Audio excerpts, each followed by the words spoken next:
Ce matin, je vais vous inviter à ouvrir votre Bible dans Genèse chapitre 1, versets 1 à 5. Alors celui qui dit qu'il ne trouve pas, c'est que vous avez pris votre Bible à l'envers.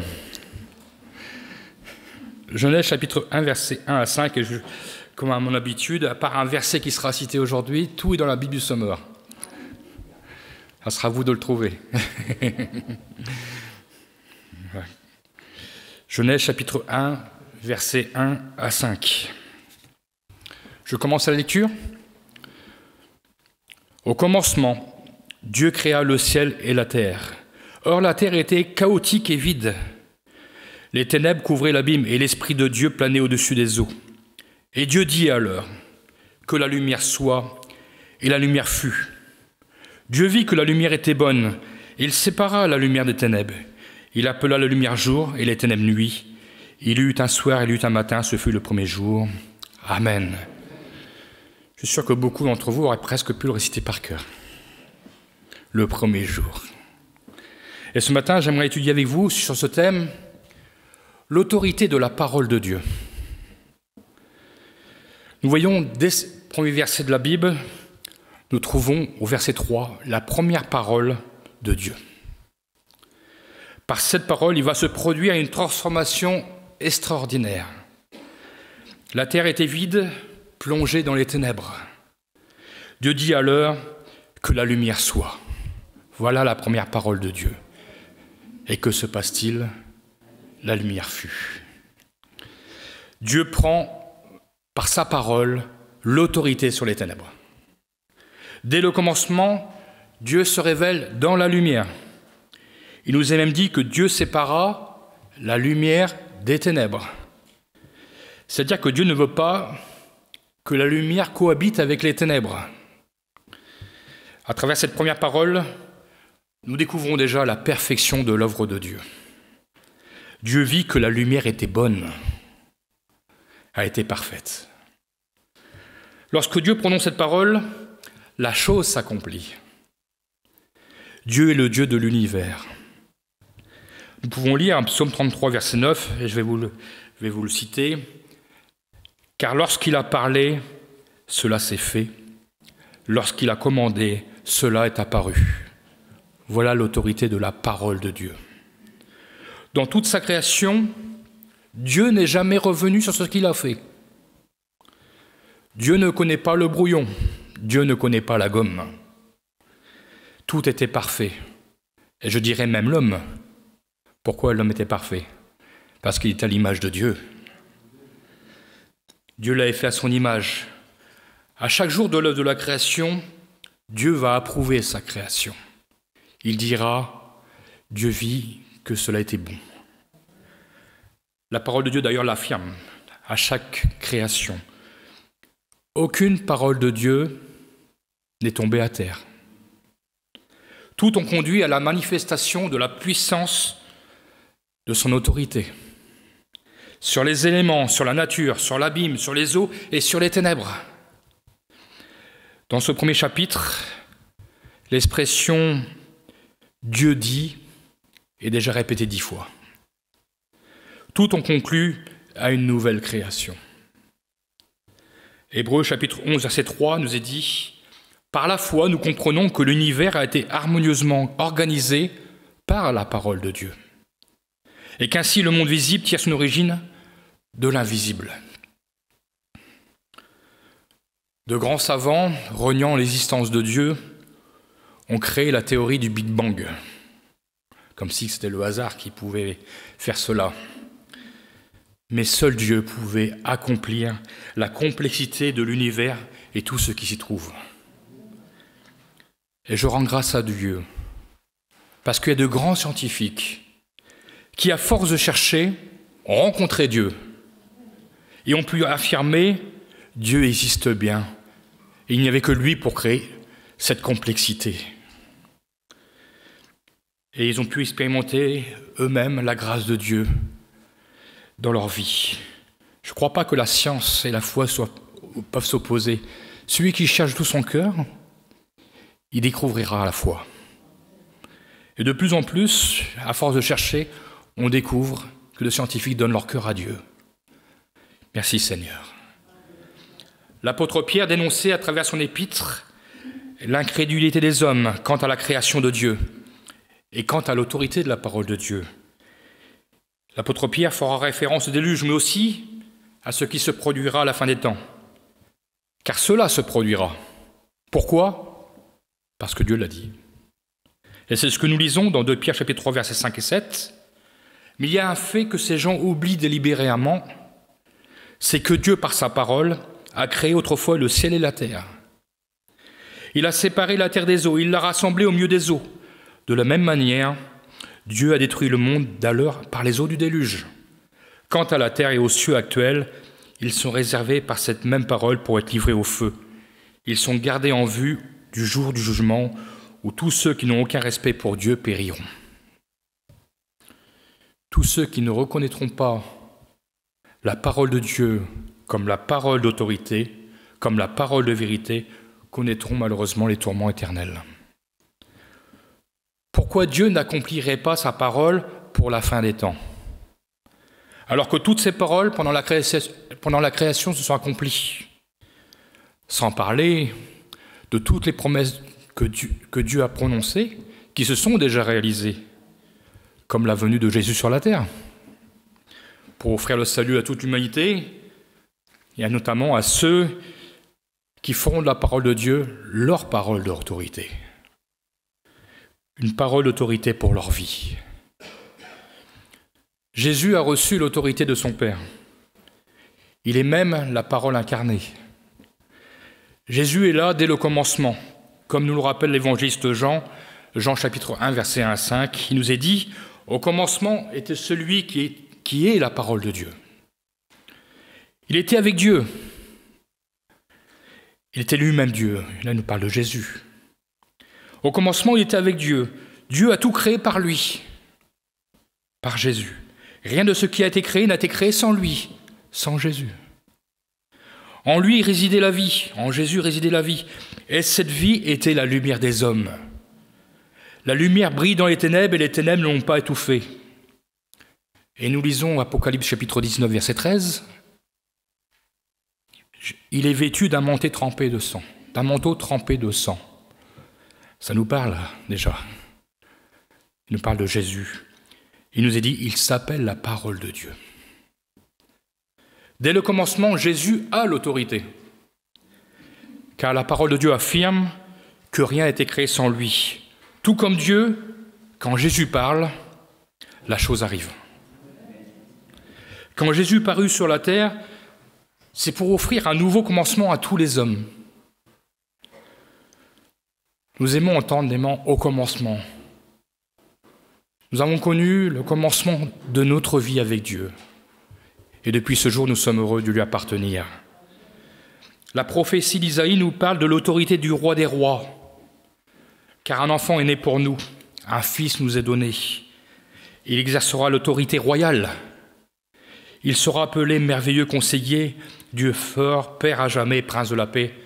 C'est pour ça que j'ai bien aimé le dernier petit chant qui nous présente Jésus, Dieu est avec nous. Emmanuel, c'est un autre nom aussi de Dieu qui veut dire Dieu est avec nous, mais nous est aussi que c'est la parole de vie. La nature humaine s'est éloignée de Dieu à cause de ses péchés. La nature humaine n'aime pas l'autorité. Je ne sais pas si chez vous, où vous travaillez, ils aiment l'autorité. Vous serez bien les premiers à me le dire. Je sais que moi, en travaillant dans le monde du travail, l'autorité, c'est compliqué. En étant manager moi-même, c'est compliqué. Mais c'est à tous les niveaux. Collège, ça commence très jeune. On rejette l'autorité. Et souvent, les enfants rejettent l'autorité. Pourquoi ? Parce que les parents ont rejeté l'autorité. Et c'est la nature humaine qui est comme ça. Malheureusement, et c'est ainsi aussi que c'est pour cela qu'elle s'éloigne de Dieu. Parce que la nature humaine veut faire ce qui lui plaît. Et à cause de ses péchés, l'homme était condamné à une mort éternelle. Parce que nous le savons, la Bible dit, le salaire du péché, c'est la mort. Il n'y avait pas d'issue de salut pour tous les hommes. Mais Jésus, qui nous est dit dans la lecture que nous avons faite, en qui résidait la vie ? est venu pour l'offrir à ceux qui voulaient l'accepter comme sauveur. Comme la terre qui était informe et vide, avant la création merveilleuse de Dieu, le cœur de l'homme était vide, notre cœur était vide, sans but, sans espoir, notre cœur était plongé dans les ténèbres. Mais Jésus, comme Dieu au commencement, est venu séparer les ténèbres de la lumière. Car Jésus est la lumière du monde, la lumière des hommes. Tous ceux qui le recherchent avec sincérité de cœur connaîtront la véritable lumière. Et comme nous réunis ce matin, la lumière de Jésus a pris la place des ténèbres dans notre cœur.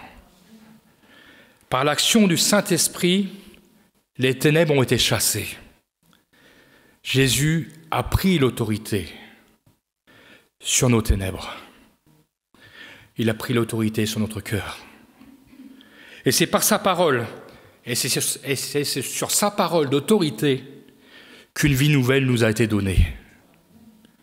Par Jésus, par sa parole, nous avons pu commencer cette vie nouvelle. Quelle grâce! Et cette vie nouvelle, nous voulons et nous désirons la placer chaque jour comme cette parole d'autorité, devant la parole d'autorité et la parole de notre Seigneur. Ce n'est pas difficile de se soumettre à la volonté de Dieu, à se soumettre à la parole du Seigneur. Nous l'avons chanté ce matin, « J'aime ta voix, Seigneur ». Si nous chantons « J'aime ta voix, Seigneur », je crois que nous chantons « J'aime ton autorité, Seigneur ». Parce que la voix de Dieu parle avec autorité. J'aime la voix du Seigneur, j'aime la parole de Dieu. Jésus le dira de lui-même qu'il a reçu tout pouvoir de son Père. Matthieu 11, 27, « Mon Père a remis toutes choses entre mes mains. Personne ne connaît le Fils si ce n'est le Père, et personne ne connaît le Père si ce n'est le Fils, et celui à qui le Fils veut le révéler. » Et un peu plus loin, Jésus rajoutera, lorsqu'il donnera à tous les disciples présents ce jour-là autour de lui, et à tous ceux qui se revendiquent de l'identité de disciples de Jésus, il donnera cette grande mission dans Matthieu 28, 18, 20. Alors Jésus s'approcha d'eux et leur parla ainsi, « J'ai reçu tout pouvoir dans le ciel et sur la terre. Allez donc dans le monde entier, faites des disciples parmi tout le peuple, baptisez-les au nom du Père, du Fils et du Saint-Esprit. » Et ça ne s'arrête pas là. « Et enseignez-leur à obéir à tout ce que je vous ai prescrit. Et voici, je suis moi-même avec vous tous les jours jusqu'à la fin du monde. » Dans ces dernières paroles, au-delà de la mission que nous devons accomplir, nous affranchir, nous recevons cet ordre de les amener aux pieds de Jésus, afin que tous soient baptisés, premièrement, mais ensuite, afin qu'ils soient enseignés. Et enseignés par quoi? Par la parole d'autorité. Afin qu'ils deviennent des disciples. C'est-à-dire, nous les plaçons sous l'autorité de la parole de Dieu. Lorsque les âmes viennent à Jésus, nous prions pour eux, mais nous les plaçons déjà sous l'autorité de la parole de Dieu. Et nous les invitons à lire la parole de Dieu, parce que nous savons que c'est la parole de Dieu qui va changer leur vie. Ce n'est pas simplement une adhésion que nous venons réclamer pour nos amis, mais nous voulons qu'ils connaissent le Seigneur. Ils connaîtront le Seigneur en connaissant la parole et en se soumettant à la parole d'autorité. Parce que l'autorité de Dieu n'est pas une autorité dictatorielle, je ne sais pas comment on dit, je n'ai pas le mot, mais c'est une autorité d'amour. Et nous nous réjouissons lorsque des âmes s'approchent, ils se plaisent à écouter la parole de vérité de grâce. Et si nous vivons la parole de Dieu, l'autorité de la parole de Dieu se reflètera dans notre vie. Si nous chérissons la parole de Dieu, alors nous recevrons tout naturellement l'autorité de sa parole dans notre cœur, dans notre vie. Colossiens chapitre 2, verset 10 nous dit encore « Vous avez tout pleinement en lui, qui est le chef de toute domination et de toute autorité. » Nous avons tout pleinement en lui. Si nous avons tout pleinement en Jésus, nous recevons l'assurance que Jésus est bien le chef de toute domination et de toute autorité, et qui nous conduira, il nous armera de sa parole jusqu'au jour de son retour. La parole de Dieu sera imprégnée dans notre cœur.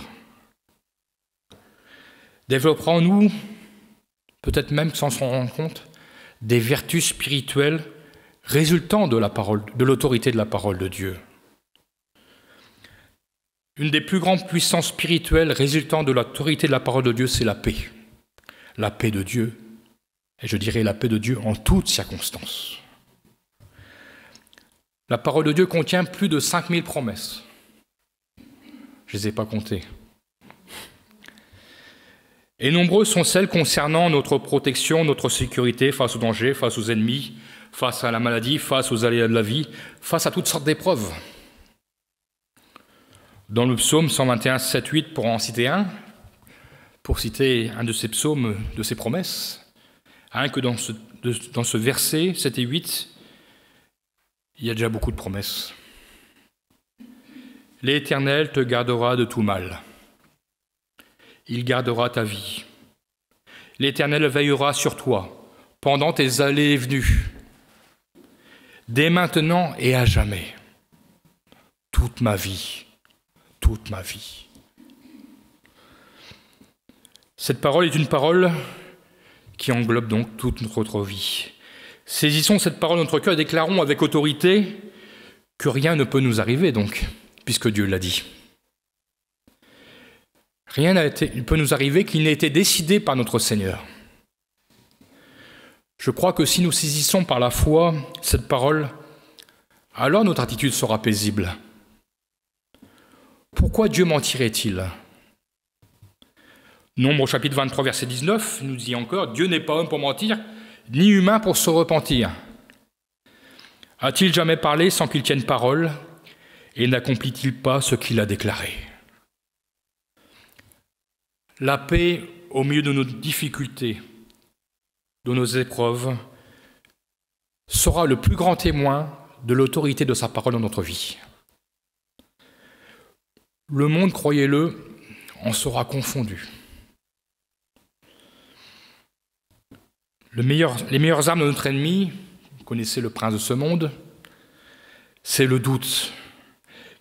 Il aime bien s'armer, mettre ces choses dans nos cœurs. Le doute, la peur, l'apitoiement sur soi, la perte de confiance, l'inquiétude, et j'en passe. Il essaiera toujours de nous troubler, en essayant premièrement de nous voler notre paix. La parole de Dieu ne nous demandera pas de nous arrêter sur ce qui se voit, ni sur ce que nous entendons, mais de placer notre espérance en Christ. L'apôtre Paul nous exhorte à ne pas nous laisser intimider par l'adversaire, mais de prendre la victoire en Christ. Philippiens chapitre 1, verset 28, nous est dit « Sans vous laisser intimider en rien par les adversaires, c'est pour eux le signe qu'ils courent à leur perte, et pour vous celui que vous êtes sauvés, et cela vient de Dieu. » Vous voyez, l'ennemi essaiera de nous troubler parce qu'il sait qu'il court à sa perte. Mais nous tiendrons ferme parce que nous savons par qui nous avons obtenu le salut, et parce que nous nous sommes placés sous la parole d'autorité de notre Seigneur. Jésus, dans la barque, au milieu de la tempête, dormait. Ça y arrivait. Ses disciples étaient paniqués. Ils le réveillèrent. Que fait-il ? Il va ordonner à la tempête de se calmer, et le calme revint. Il l'a fait dans la paix. La parole de Jésus fit autorité. Jésus n'a pas eu peur de la tempête. Pourquoi ? Parce que simplement, il puisait sa paix dans la puissance de la parole de Dieu. Il savait que la parole de Dieu avait une grande autorité. Nous sommes appelés à dominer nos adversaires, nos ennemis. Pas n'importe comment. Déjà, premièrement, Jésus combat pour nous. Il est à la droite de Dieu. La parole de Dieu dit même, il mettra tous nos ennemis sous ses pieds. La victoire appartient à notre Seigneur et pas à nous-mêmes. Psaume 110, versets 1 et 2. C'est David qui va déclarer cela. Il dira la déclaration de l'Éternel. Il dit à mon Seigneur, viens siéger à ma droite jusqu'à ce que j'ai mis tes ennemis à terre sous tes pieds. L'Éternel étendra de Sion ton pouvoir royal et tu domineras parmi tes ennemis. Il nous parlait de Jésus. Voilà ce que dira Jésus. C'est l'Éternel qui parle à son Seigneur, en fait, dans ce passage. Il s'adresse à Jésus. Viens siéger à ma droite jusqu'à ce que j'ai mis tes ennemis à terre sous tes pieds. Et l'Éternel va étendre le pouvoir de notre Seigneur. Et tu domineras parmi tes ennemis. Et je crois aussi que nous sommes appelés à dominer en nous servant de la parole d'autorité de notre Dieu. Ce n'est pas notre parole. En quelque sorte, nous sommes les porte-paroles de la parole d'autorité de notre Dieu. Qu'importe le nom que nous donnons à nos adversaires ce matin, peut-être que ça peut être la peur sous toutes ses formes, le doute, la maladie, l'angoisse, parfois l'angoisse de l'avenir, pour nous, pour nos enfants. Parfois, c'est vrai qu'on se pose des questions. La persécution, parfois on se pose des questions. Est-ce que nous connaîtrons la persécution ? L'inquiétude, la souffrance, peut-être même la peur de perdre la foi. La solitude, le désespoir. Je ne sais pas quel nom vous mettez sur votre adversaire ce matin. Celui qui, je dirais, pas qui vous hante, parce qu'on ne croit pas aux fantômes, mais celui parfois qui vous trouble. Mais nous voulons serrer nos cœurs sur la parole de Dieu ce matin. Et nous voulons que ce soit la parole de Dieu qui règne pleinement et qui fasse autorité sur toutes ces choses. Ce matin, nous voulons prendre la victoire en Christ. Nous voulons saisir la paix de Dieu. Et je crois que lorsque nous saisissons la paix de Dieu, alors nous avons vraiment autorité sur quelque chose. Nous pouvons regarder cette chose, que ce soit la maladie ou autre chose, sans inquiétude, ni crainte ni angoisse. Nous pouvons déclarer que ça appartient à notre Dieu, notre vie appartient à notre Dieu. Et puisqu'il va conduire nos allées et venues, mais il va aussi nous conduire de notre départ à notre arrivée, du point A à notre point B. Bien sûr, entre deux, il y aura de la route à faire, il y aura des obstacles, il y aura des pierres à enlever sur le chemin. Mais le Seigneur sera là. Il nous gardera, comme il l'a dit de tout mal, si nous nous plaçons sous sa parole d'autorité. Notre paix est la preuve de notre victoire. Nous ne connaîtrons jamais la victoire de Christ dans toute sa plénitude tant que nous ne cesserons pas de réagir humainement à ce qui peut nous arriver. Vous me direz, c'est facile à dire. Mais c'est vrai, nous sommes humains. Et parfois, lorsque nous faisons les expériences avec le Seigneur, nous réagissons humainement.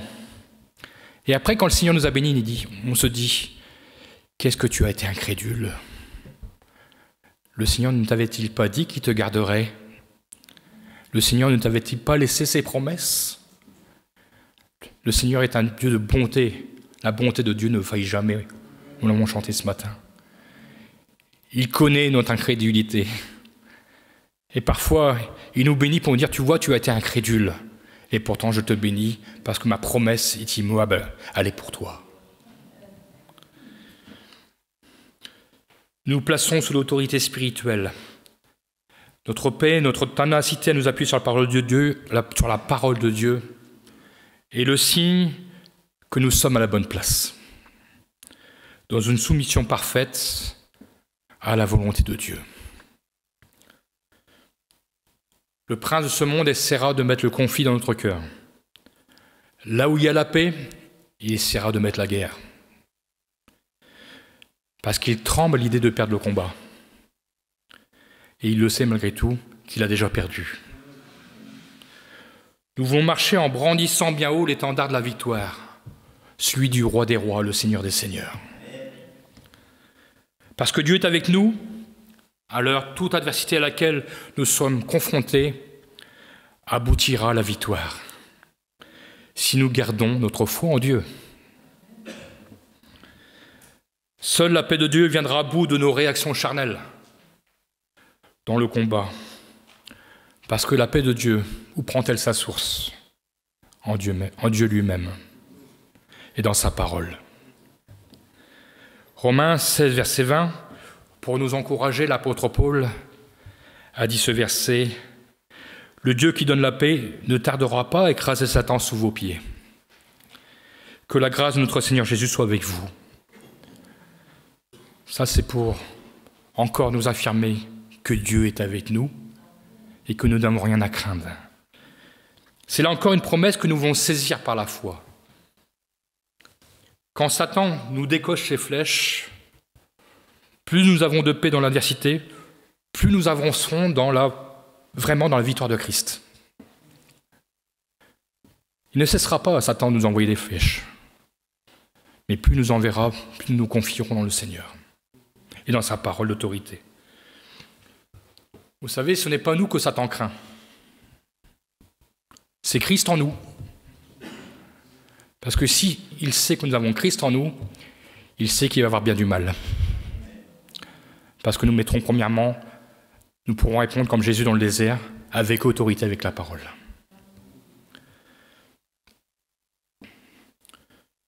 Nous ne pourrons pas dominer l'ennemi si Dieu ne domine pas sur nous. C'est-à-dire si l'autorité de la parole de Dieu n'est pas établie sur notre vie.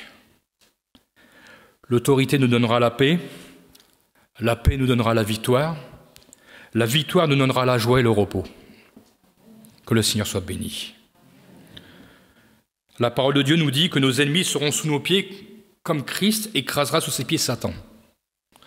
Un récit de la Bible de l'Ancien Testament, à travers Josué, nous montre que c'était déjà une manière de faire lorsque la victoire était acquise.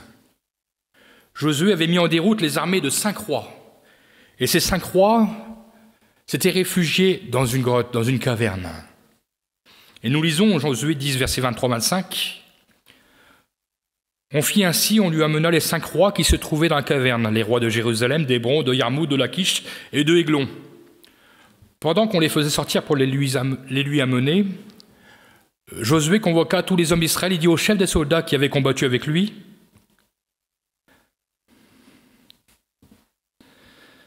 j'ai perdu ma page. Approchez-vous et posez vos pieds sur la nuque de ces rois. Les chefs s'avancèrent et firent ainsi.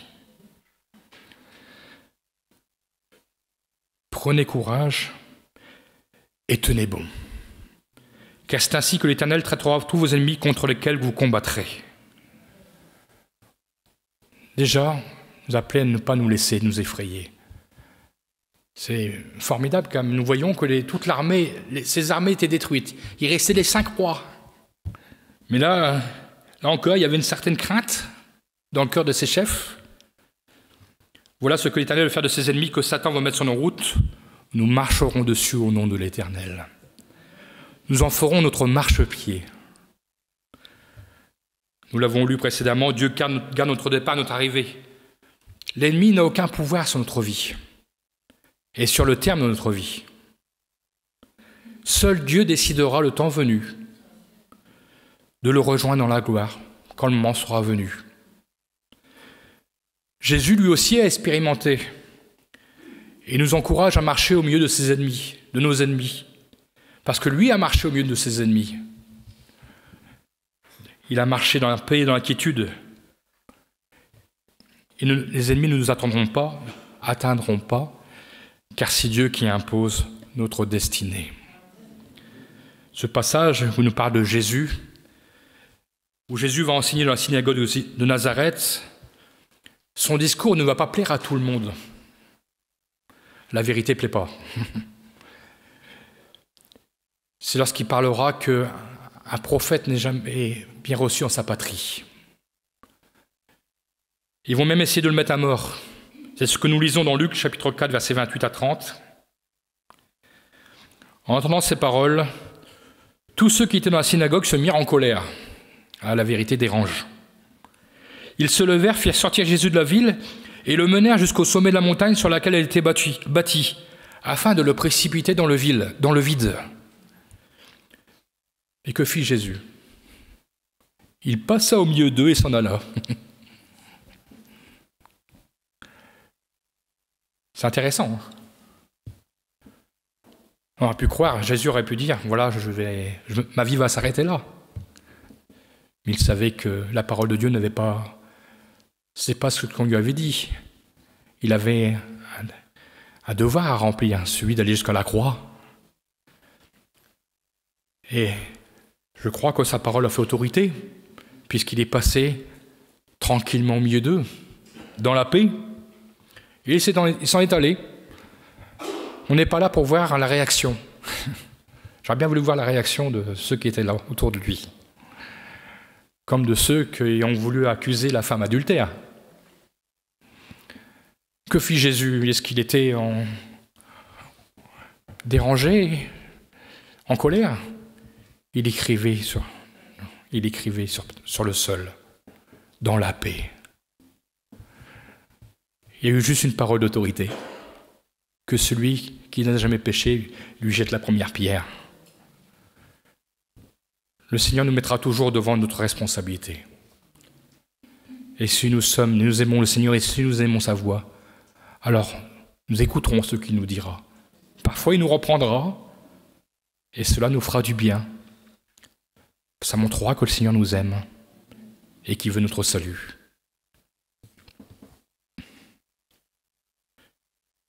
Ce n'était pas l'heure de Jésus. Donc, lorsqu'il était devant cette montagne où il voulait le jeter, il sait que ce n'était pas l'heure que le Père avait fixée pour lui. Et je crois que ce sera toujours Dieu qui aura le dernier mot sur notre vie. Ce n'est pas le prince de ce monde, c'est Dieu qui a le dernier mot. De même, Jésus ne combattra pas dans le jardin de Gethsémani ceux venus l'arrêter. Il n'imposera aucune résistance, parce que ce n'est pas ses adversaires qui pourraient croire qu'ils ont choisi ce moment pour arrêter Jésus. C'est l'accomplissement de la parole de Dieu. Jésus reprendra même Pierre. Pierre essaiera de le défendre, mais Jésus, dans son amour, ira encore soigner l'oreille de celui qui a été blessé. Que notre Seigneur est bon. Comme Jésus répondra à Pierre, il aurait pu réclamer une multitude d'anges de l'armée céleste qui soient venus à son secours. Mais non, le Seigneur savait que c'était le temps venu pour lui d'accomplir la volonté de son Père. Nous sommes sous la protection de Dieu, tant que nous nous placerons notre foi en lui et que nous placerons nos vies sous l'autorité de sa parole. Je vais vous lire une petite histoire qui montre comment Dieu protège, même à notre insu, ceux qui se confient en lui. Deux jeunes missionnaires revenaient d'une longue tournée dans les villages païens de Thaïlande, où elles avaient semé à pleine main la précieuse semence de la parole de Dieu. Pour semer la parole de Dieu, il faut déjà qu'elle fasse autorité dans nos cœurs. Au retour, ayant mal calculé les distances, elles furent surprises par la nuit, qui, en Orient, tombe brusquement sans crépuscule. N'ayant pas d'éclairage à leur vélo, elles décidèrent de coucher tout tranquillement la belle étoile et s'installèrent dans un coin abrité, au flanc d'une colline boisée. Se confiant aux soins de leur Père céleste, elles ne tardèrent pas à s'endormir, vaincues par la fatigue de leur longue randonnée. Le lendemain matin, elles reprirent joyeusement la route et arrivèrent saines et sauves à leur station. Quelque temps après, un homme se présenta au dispensaire et leur dit « Vous ne me reconnaissez pas. » Moi, je vous reconnais bien, cependant. Mais non, elle n'avait aucun souvenir d'avoir jamais rencontré cet homme. Il raconta alors son histoire comme ainsi. « Vous vous souvenez de cette nuit où vous avez couché dans la forêt? Eh bien, nous étions plusieurs camarades cachés dans les buissons, ayant la ferme intention de vous voler toutes vos affaires. Dès que vous seriez endormis, là c'est mieux, avec un point. Nous avons attendu un long moment, puis quand nous sommes approchés tout doucement, nous n'avons pas pu arriver jusqu'à vous, parce qu'il y avait des soldats armés qui vous gardaient tout autour. » Des soldats, interrompit la jeune fille, mais ce n'est pas possible, nous n'avions qu'un soldat avec nous, je vous le certifie. Mais oui, insista l'homme, nous les avons bien vus, nous les avons même comptés, il y avait 16 en tout. Tout un escadron de soldats. Cela nous a fait peur et nous sommes partis au plus vite. Ces servantes de Dieu comprirent alors que le Seigneur avait envoyé ses anges, sous la forme d'hommes armés pour effrayer les assaillants, et leur cœur en fut rempli de louanges. Mais je continue la suite parce qu'elle est intéressante. Plus tard, elles apprirent par leurs amis d'Angleterre que ce même soir, jusqu'à une heure tardive, on avait eu une réunion de prière, et que les 16 participants avaient été poussés à intercéder très spécialement pour leur sécurité au cours de cette journée. Les 16 qu'ils ont prié, ils ont prié en se plaçant sous l'autorité de la parole, croyant que les promesses que Dieu a faites, vous savez, dans nos prières, on peut rappeler les promesses à Dieu. Tu nous as dit, tu nous garderas de tout mal. Et tu vas le faire. Et c'est ce qui est arrivé à ces missionnaires. Quelle grâce d'être sous la protection de Dieu. Et je crois que dans le ciel, on nous révélera beaucoup de choses. Peut-être que nous avons couru de grands dangers, mais que le Seigneur a été là. Peut-être que nous avons bien dormi paisiblement, alors que dehors, il y avait un combat. À savoir, on verra dans le ciel, on aura certainement des surprises. 1 Corinthiens chapitre 15, versets 25 à 28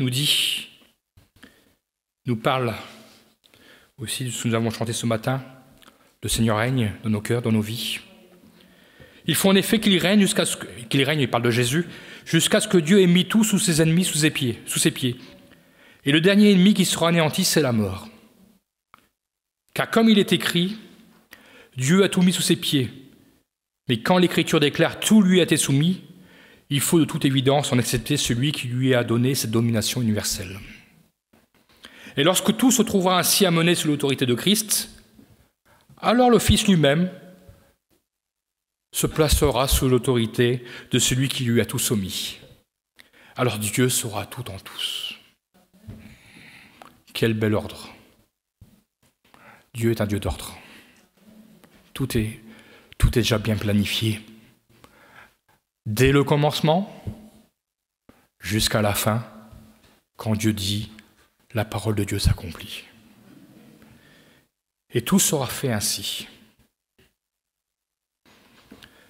Ce texte nous parle donc du règne de Christ, où Jésus se placera sous l'autorité du Père, comme nous sommes appelés à nous mettre sous l'autorité de Christ et sous l'autorité de sa parole. C'est l'ordre divin.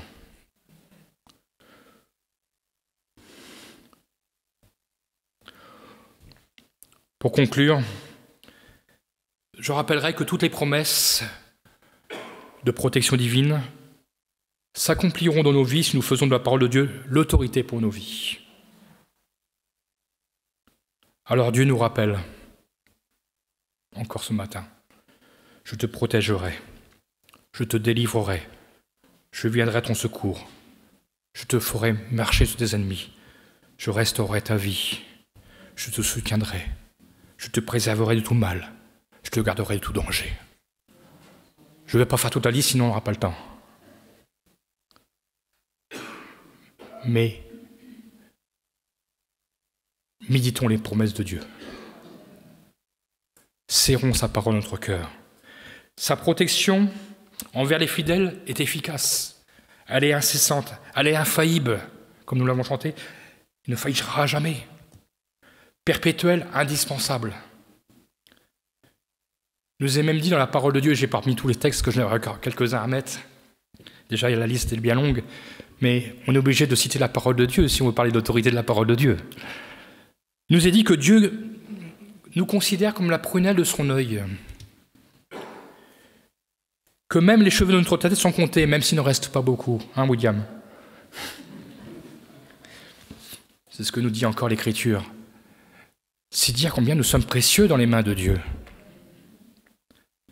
Alors ce matin, nous voulons louer Dieu pour sa parole, pour son autorité. Nous aimons l'autorité de Dieu, parce qu'elle est bonne pour nous. Nous voulons louer Dieu pour sa protection. Et je voudrais dire encore, encourageons-nous afin que nous puissions progresser dans le chemin qu'il nous a tracé. Pas toujours facile, mais le Seigneur, c'est lui qui l'a tracé. Et il ne s'est pas trompé. Il nous conduira au terme de notre vie pour nous accompagner dans l'éternité. Il y aura des difficultés, mais le Seigneur nous en délivrera toujours. Comme quelqu'un a dit, et c'est une bonne façon de penser, nous ne disons pas à Dieu, j'ai de grands problèmes, mais nous disons à nos problèmes, j'ai un grand Dieu. À lui soit toute la gloire. Amen. Merci Seigneur mon Dieu, parce que ta parole nous fait du bien. Parce que tu nous aimes, tu nous as tant aimés, que tu nous as laissé ta parole. Non seulement tu accomplis tout ce qu'elle dit, mais encore Seigneur mon Dieu, lorsque nous nous égarons, tu nous reprends, tu nous conseilles, tu nous corriges. Et nous nous réjouissons, Seigneur mon Dieu, parce que c'est ce que fait un père pour ses enfants. Lorsque un père aime ses enfants, il l'éduque par sa parole. Et un enfant écoute ce que son père lui dit, parce qu'il sait que son père connaît les choses. Et nous savons que toi, tu connais toutes choses puisque tu es souverain. Tu règnes à toujours et à jamais. Ô Seigneur mon Dieu, comment ne pas te confier nos vies? Comment marcher dans l'inquiétude lorsque nous savons que tes promesses, tu nous les as données? Quand nous savons que tu as déjà tout accompli sur la croix, tu as déjà vaincu le malin. Il accorde pour un peu de temps où il essaye de nous détourner. Mais Seigneur, toi tu es là. Et ce matin, nous voulons nous ressourcer dans ta parole. Nous voulons prendre de nouvelles forces. Nous voulons nous saisir des armes. Aller au combat. Bien que Seigneur, mon Dieu, c'est toi qui mènes le combat. Simplement, nous marchons à ta suite. Parce que tu es le chef de notre armée. Tu es le roi des rois, le Seigneur des seigneurs. Et comme tu as dit à tes disciples dans ces dernières paroles, je suis avec vous tous les jours, jusqu'à la fin du monde. Et cette promesse est aussi pour nous ce matin. Alors à toi la gloire. Amen.